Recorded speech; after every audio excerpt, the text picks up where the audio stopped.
छलकता हमरो जवनिया ए राजा, छलकता हमरो जवनिया ए राजा, जैसे कि पलट के पनिया हो कुछ बोली।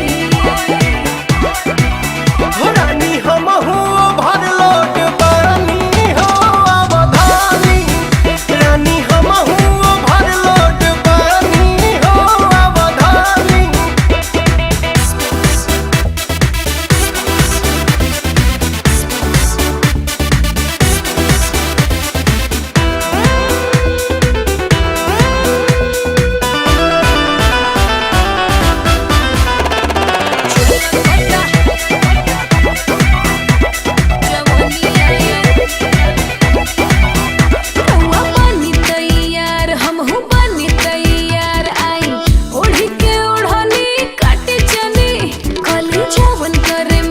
सब रे बधन राजा कहीं से हम जो गइले बनी।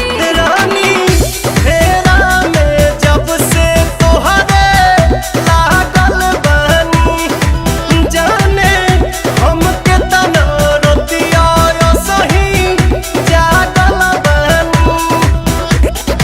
रउएला राजा हम त खटिया बिछवनी, देखी लगा के मच्छरदनिया हो चली